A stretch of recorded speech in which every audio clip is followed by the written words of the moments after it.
السلام علیکم ورحمۃ اللہ وبرکاتہ۔ ہنستے مسکراتے پیارے پیارے ننھے منھے ہوشیار سمجھدار بہت ہی پیارے ساتھیوں، خوش آمدید۔ جہاں آپ روزانہ سنتے ہیں رنگ برنگی نئی پرانی ہستی ہساتی سیکھتی سکھلاتی سچی خیالی مزیدار کہانیاں، آج جو ہم آپ کے لیے کہانی لائے ہیں وہ ہے پرانے دنوں کی ایک کہانی۔ اور ان دنوں کی کہانی جب بادشاہ ہوا کرتے تھے۔ بادشاہ کچھ بہت عقل مند ہوتے ہیں، کچھ تھوڑے کم عقل مند ہوتے ہیں، اور کچھ بالکل ہی نہیں ہوتے۔ ایسے ہی ایک بادشاہ کی کہانی لائے ہیں۔ کہانی کا عنوان ہے بے وقوف بادشاہ۔ بہت دنوں کی بات ہے، کسی جگہ ایک غریب آدمی ایک ٹوٹے پھوٹے پرانے مکان میں رہتا تھا۔ وہ مکان اتنا بوسیدہ ہو چکا تھا کہ ایک دن اچانک زمین پر آ رہا۔ اس غریب آدمی کو ایک نیا مکان بنوانے کی فکر لاحق ہوئی۔ بال بچوں کا پیٹ کاٹ کر اور لوگوں سے قرض لے کر اس نے ایک نیا مکان بنوانا شروع کیا۔ دیواریں کھڑی ہو گئیں، دروازہ بن گیا، لیکن چھت بھرنے کے لیے غریب کے پاس پیسہ نہ بچا۔ چنانچہ اس نے چھت کی جگہ ٹاٹ بچھا کر اس کے اوپر مٹی ڈال دی اور اپنے بیوی بچوں سمیت نئے مکان میں جا کر رہنے لگا۔ اس نے سوچا کہ برسات شروع ہونے تک چھت ٹھیک کروا لوں گا۔ اس محلے میں ایک چور رہتا تھا۔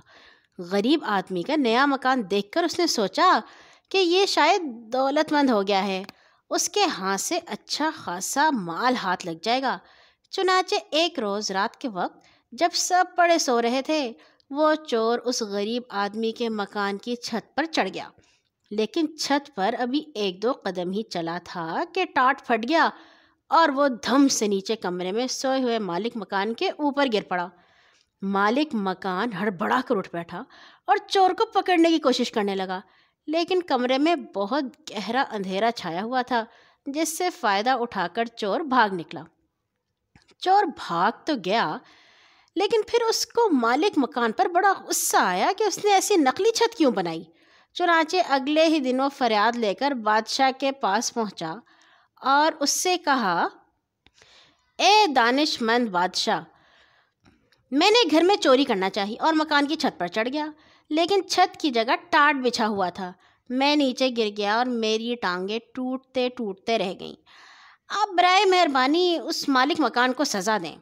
بادشاہ نے مالک مکان کو پکڑ کر بلوایا اور اس سے کہا، کیا یہ سچ ہے کہ یہ آدمی کل رات تمہاری چھت ٹوٹ جانے سے نیچے گر پڑا تھا؟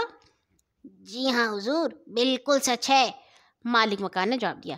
وہ تو کہیے کہ یہ آدمی میرے اوپر گرا، نہیں تو اس کی ٹانگیں ضرور ٹوٹ جاتی۔ اگر یہ سچ ہے تو ہم تم کو موت کی سزا سناتے ہیں، بادشاہ نے کہا اور جلادوں کو بلا کر حکم دیا، اس کو پھانسی پر چڑھا دو۔ غریب مالک مکان بادشاہ کے قدموں میں گر پڑا اور کہا، بادشاہ عالم، مجھے کیوں پھانسی دی جائے؟ آخر سزا تو چور کو دی جانی چاہیے۔ چپ ہو جاؤ، بادشاہ گرجا، تمہیں مجھ کو نصیحت کرنے کی جرأت کیسے ہوئی؟ غریب مالک مکان نے دیکھا کہ اس طرح بادشاہ سے انصاف کی کوئی امید نہیں کی جا سکتی۔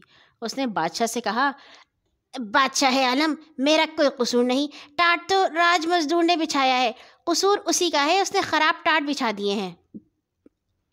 تب بادشاہ نے حکم دیا کہ اس کو رہا کر دیا جائے اور راج مزدور کو پھانسی پر چڑھا دیا جائے۔ بادشاہ کے سپاہی فوراً جا کر راج مزدور کو پکڑ لائے۔ جب اس کو پھانسی کے پھندے کے نیچے کھڑا کر دیا گیا تو اس نے کہا، بادشاہ سلامت، مجھے کچھ عرض کرنا ہے۔ بادشاہ نے اجازت دی تو اس نے کہا، بادشاہ عالم، میرا کوئی قصور نہیں ہے، سارا قصور اس آدمی کا ہے جس نے وہ ٹاٹ بنائے ہیں۔ اگر اس نے ٹاٹ پکے اور مضبوط بنائے ہوتے تو ان پر کوئی بھی چلتا وہ نہ پھٹتے۔ بادشاہ کے حکم پر راج مزدور کو بھی چھوڑ دیا گیا اور ٹاٹ بنانے والے کو پکڑ کر لایا گیا۔ اسے بادشاہ کے سامنے پیش کیا گیا تو بادشاہ نے اس سے پوچھا، کیا ٹاٹ تم نے بنائے تھے؟ جی ہاں حضور، میں نے ہی بنائے تھے، اس آدمی نے جواب دیا۔ تب تو سارا قصور تمہارا ہے، بادشاہ نے گرج کر کہا اور اس کو پھانسی پر چڑھانے کا حکم دے دیا۔ بادشاہ سلامت، میں آپ سے کچھ ضروری بات عرض کرنا چاہتا ہوں، ٹاٹ بنانے والے نے کہا۔ بات یہ ہے کہ میرے بنائے ہوئے ٹاٹ ہمیشہ بڑے پکے ہوتے تھے، لیکن جس وقت میں یہ ٹاٹ بنا رہا تھا اسی وقت میرے ایک پڑوسی نے، جس کو کبوتر اڑانے کا شوق ہے، اپنے کبوتر اڑا دیے۔ وہ آسمان میں اڑتے پھر رہے تھے، قلع بازیاں کھا رہے تھے، میں ان کا تماشا دیکھنے لگا۔ اس کا اثر میرے کام پر پڑا اور میں نے ٹاٹ چھدرے اور کمزور بنا دیے۔ قصور میرا نہیں بلکہ اسی کبوتر باز کا ہے۔ اب بادشاہ کے حکم پر ٹاٹ بنانے والے کو چھوڑ کر کبوتر باز کو پکڑ کر لایا گیا۔ پھانسی کی سزا سن کر کبوتر باز نے بادشاہ سے کہا، جہاں پناہ یہ ٹھیک ہے، مجھے کبوتر اڑا کر ان کا تماشا دیکھنے کا شوق ہے، لیکن اس میں برائی کیا ہے؟ اگر آپ مجھے پھانسی پر چڑھوا دیں گے تو اس سے کسی کا بھلا نہیں ہوگا۔ کسی بے گناہ کی جان لینے سے کہیں بہتر ہے آپ چور ہی کو قتل کرا دیں، تب لوگ چین اور آرام سے زندگی بسر کرنے لگیں گے۔ ہاں ٹھیک ہے، بادشاہ نے کہا، سارا قصور چور ہی کا ہے، اور اس نے حکم دیا چور کو پکڑ کر لایا جائے، اس کو پھانسی پر چڑھا دیا جائے۔ جلاد فوراً چور کو پکڑ کر لائے اور اس کو پھانسی کے پھندے کے نیچے کھڑا کر دیا، لیکن معلوم ہوا کہ اس کا قد ضرورت سے زیادہ اونچا ہے، اس کے پاؤں کسی طرح زمین سے اوپر نہیں اٹھ رہے۔ بادشاہ کو اس کی اطلاع دی گئی تو اس نے جھنجھلا کر کہا، احمق کہیں کے، یہ چھوٹی سی بات بھی مجھ سے پوچھتے ہو؟ چور کا قد ذرا سا لمبا ہے تو تم کسی ایسے آدمی کو کیوں نہیں پکڑ کر لاتے جس کا قد ذرا سا نیچے ہو؟ اتنی موٹی سی بات بھی تمہاری سمجھ میں نہیں آتی۔ جلاد دوڑتے ہوئے نزدیک کے چوراہے پر گئے۔ ایک چھوٹے قد کا آدمی آٹے کا ایک بورا پیٹھ پر اٹھائے جاتا ہوا نظر آیا۔ جلادوں نے فوراً اس کو پکڑ لیا اور لا کر پھانسی کے پھندے کے نیچے کھڑا کر دیا۔ وہ چھوٹے قد کا آدمی چیخ چلا رہا تھا اور جلادوں سے پوچھ رہا تھا، میرا کیا قصور ہے؟ مجھے کیوں پھانسی پر چڑھاتے ہو؟ اتنے میں خود بادشاہ بھی تماشا دیکھنے ادھر آ گیا۔ وہ آدمی بادشاہ سے گڑگڑا کر کہنے لگا، میرے مالک، میں غریب آدمی ہوں، پہاڑ سے لکڑیاں لا کر بیچتا ہوں، لوگوں کا سامان ڈھوتا ہوں، اس طرح اپنے بال بچوں کا پیٹ پالتا ہوں۔ آخر میں نے کون سا گناہ کیا ہے؟ کس بات کے لیے آپ مجھ کو پھانسی دینا چاہتے ہیں؟ ارے احمق، مجھے اس کا کیا پتہ تمہارا کوئی قصور ہے یا نہیں، بس کسی آدمی کو پھانسی پر چڑھانا ہے۔ میں ایک چور کو پھانسی پر چڑھوانا چاہتا تھا، لیکن معلوم ہوا کہ اس کا قد ذرا سا اونچا ہے اور اس کے پاؤں زمین سے اوپر نہیں اٹھ پاتے۔ تمہارا قد بالکل مناسب ہے۔ چھوٹے قد والے آدمی نے گڑ گڑا کر کہا، بادشاہ عالم، قصور کیا ہے؟ لمبے قد کے چوڑنے اور آپ پھانسی پر چڑھاتے ہیں، اور چھوٹے قد کے ایک بے گناہ بے قصور غریب آدمی کو، یہ بھی کوئی انصاف ہے؟ جو ضرورت سے زیادہ لمبا ہے تو اس کے پاؤں کے نیچے گڑھا کھودوا دیجئے، پھر سب ٹھیک ہو جائے گا۔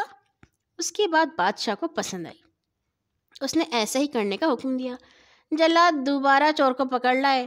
انہوں نے اس کو پھانسی کے پھندے کے نیچے کھڑا کر کے گلے میں پھندا ڈال دیا، اس کے پاؤں کے نیچے گڑھا کھودنے لگے، مگر چور تھا کہ برابر کہے جا رہا تھا، جلدی کرو، مجھے دیر ہو رہی ہے۔ بادشاہ کو بڑا تعجب ہوا، اس نے پوچھا، ارے تم مرنے کے لیے اتنے بےتاب کیوں ہوتے جا رہے ہو؟ بادشاہ عالم، چور نے جواب دیا، ابھی جنت کا بادشاہ مر گیا ہے، اس نے مرتے وقت یہ وصیت کی، جو سب سے پہلے جنت میں داخل ہو اس کو میری جگہ بادشاہ بنایا جائے۔ وہاں بادشاہ کا تخت ابھی خالی ہے، اگر جلدی سے پھانسی پر لٹکا دیا جاؤں تو ممکن ہے میں سب سے پہلے جنت میں پہنچ جاؤں اور شاہی تخت پر بیٹھ جاؤں۔ بادشاہ کے دل میں لالچ اور حسد کی آگ بھڑک اٹھی، بھلا جنت کا بادشاہ بننا چھوٹی بات ہے؟ چنانچہ اس نے فوراً جلادوں کو حکم دیا، چور کو رہا کر دو، مجھے پھانسی پر چڑھا دو۔ بادشاہ کے حکم کی تعمیل ہونی ہی چاہیے تھی، چنانچہ بے وقوف بادشاہ کو سولی پر چڑھا دیا گیا۔ اور یہاں ہوئی ہماری کہانی ختم۔ کوشش کرنی چاہیے کہ اپنی عقل استعمال کریں اور بے وقوفی کی باتیں نہ کریں۔ کل آئیں گے ایک اور نئی کہانی کے ساتھ انشاءاللہ۔ سونے سے پہلے اپنے لیے اور تمام مسلمانوں کے لیے دعا کرنا مت بھولیے گا۔ اللہ حافظ۔